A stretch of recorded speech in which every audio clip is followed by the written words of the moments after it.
नै धेमाजि जिल्लानि सिङाव थानाय सिलापथार दख'रा दुलाराय बर' फरायसा आफादा खुंगा 39थि बोसोरसालिया जथुम्माखौ खुंबाय। बेयाव नोंथांखौ गाहाय आलासि महरै जोंना लेंहरनाय जादों। दिनैनि हाबाफारिनि सायाव नोंथाङा मा बुंनो सानो? दिनै सिलापथार दख'रा दुलाराय बर' फरायसा आफादनि 39थि बोसोरसालिया जखनथाइ। दा बेवहाय गेवलां मेलाव आंखौ गाहाय आलासि महरै लेंहरदों। गिबियावनो आं बिथांमोनखौ साबायखर बावो आरो गिबियाव नोंथांमोननि चेनेलनि थ्रुयैदि एसे उनबाबो इंराजि गोदान बोसोरनि गासैनिसिमबो आंनि अननाय आरो सिबिनायखौ बावहरग्रोबाय आरो फैबाय थानाय मागो दमासिनि सिगाङै बयनिसिमबो अननाय सिबिनायखौ खुलुमनायखौ हरग्रोनाय जाबाय। दा दिनै सिलापथार दख'रा दुलाराय बर' फरायसा आफादनि 39थि बोसोरारि जखनथाइ। दा बे गेवलां मेलाव बेखौनो सावरायदों। गेवलां मेलनि गेजेरजों बेखिनि ओनसोलनि माखासे समयसानि खोथा, बर' हारिनि समयसानि खोथा, बर' हारि जौगानांगौनि खोथा, सोलोंथाइनि खोथा बेफोरखौ सावरायनाय जादों। बेनि गेजेराव जोङो जिहेथु धेमाजि हालामनि एबा सिलापथार हालामा जिहेतु अरुणाचल बर्डारजों नांजाबनाय, बेखौ नोजोर बोनानै बे माखासे खोथाखौ सावरायनाय जाहैदों। जिहेतु जोंनियाव माने बर'फोरखौ लेबार हिसाबै बिथांमोना अरुणाचलाव थानाय जिहेतु अरुणाचलनि मानसिफ्रा लेबार हिसाबै जोंनि गथ' गथाय हिनजावसा स्पेसियेलि हिनजावसा गथ'फोरखौ बिथांमोना गथ' बानो थाखाय भन्टि हिसाबै बिथांमोना नागिरफैयो।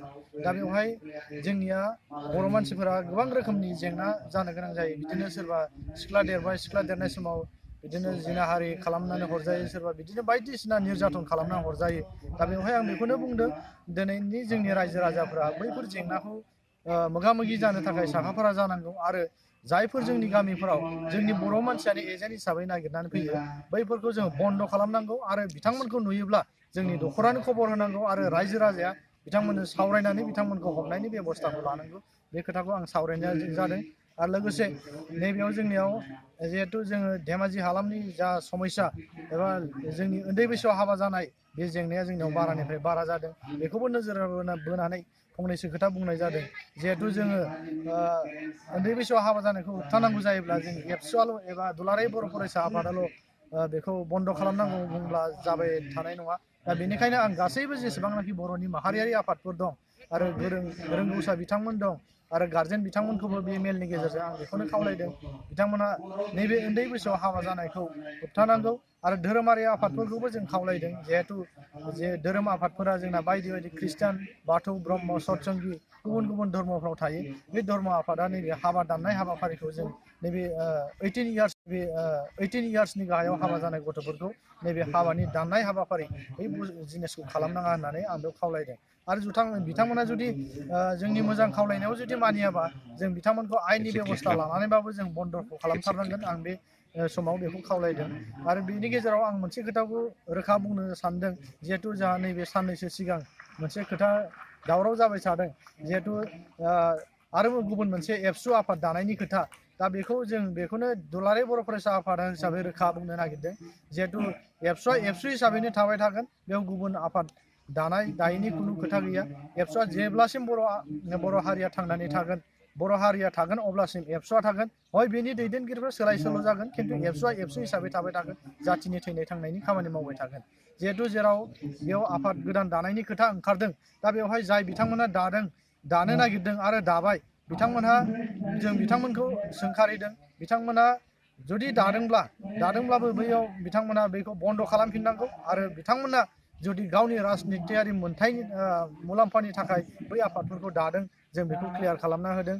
दिनै गोबां बिदिनो एबसुनि अनगायै गुबुन गुबुन आफादफोर दाबाय, गुबुन गुबुन आफादफ्राबो बेबायदिनो गोबाव थिसथियाखै। दिनैबो जों बेखौबो गोबाव थिसथिनाय नङा आरो बिथांमोना खामानि मावनो हानाय नङा। जों रोखायै बेखौनो बुंनो लुबैयो, दिनै बे दुलाराय बर' फरायसा आफादा बेखौनो रोखा फोरमायगोन। जिहेथु बेवहाय जाय आफादफोरखौ दादों, नैबे गोदान आफाद एबसु आफाद दादों होननाय खोनादों। दा बेयाव जायफोर दादों बिथांमोना गावसिनि राजखान्थियारि मोनथायनि थाखाय दादों। बेवहाय बिथांमोना बेखौ बन्द' खालामनांगौ आरो जुदि माबा मोनसे बर'नि समयसा दंबा जोंनि जेसेबांनाखि बर'नि आफादफोर दं, आफादफोरजों फैनानै सावरायफैनो थाखाय बेखौ खावलायहरनाय जादों। दानि जाखांफुनाय माखासे लाइमोनफ्रा दा निसा जुक्तु बेखौ जावले एबा नुबाय थानाय जादों गुबुन गुबुन जायगाफ्राव। बिनि सायाव सारा मा मेसेज हरनो सानो?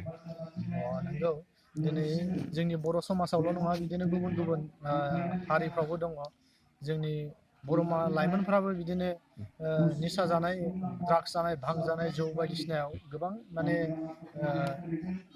गोजोमनानै दं नुदोंबो जोङो बिदिनो बायदि रोखोमै जाथाय जानाय दा बेवहाय जों बेखौनो मेसेज होनो लुबैदों बेखौनो खावलायगोन दुलाराय बर' फरायसा आफाद हिसाबै जिहेथु जों नैबे लाइमोन मोनसे सम बे लाइमोन समाव जिहेथु जों गासै खामानिखौ मावनो हायो जों थांना थानांगौनि समाव जिखिनि खामानि मावनांगौ दा जों बैफोर खामानिखौ मावनो हायो दा बैफोर खामानिखौ जों मावनानै लायोब्ला मोजां जायो दा जों बेखौनो खावलायगोन दुलाराय बर' फरायसा आफाद हिसाबै जोंनि लाइमोनफ्रा बर' हारिनि जि लाइमोन जायफोर निसा जुक्त गोजोमनानै दं बिथांमोनहा गारनांगौ निसा जुक्तनि लामा निसानि लामाखौ जौ जुवा भां सोबनाय ड्राग्स सिगारेट बैफोरखौ गारनानै गावनि जिउ दानायनि राहाखौ नागिरनांगौ सोरबा BA पास जाबाय सोरबा MA पास जाबाय सोरबा हायार सेकेन्डारि पास जाबायबा जुदि साख्रि मोनाखै साख्रि मोनाखैब्ला साख्रि मोनैनिबो गुबुन गुबुन राहा लामा दं बैफोर राहा लामाखौ लानानै बिथांमोना गावनि जिउ दानायनि राहा लामाखौ लानांगौ जाहाथे नैबे ड्राग्स भाङाव जुदि गोजोमनानै थायोब्ला गावनि जिउजों लोगोसे बिमा बिफा न'खर गासै धन सम्पतिया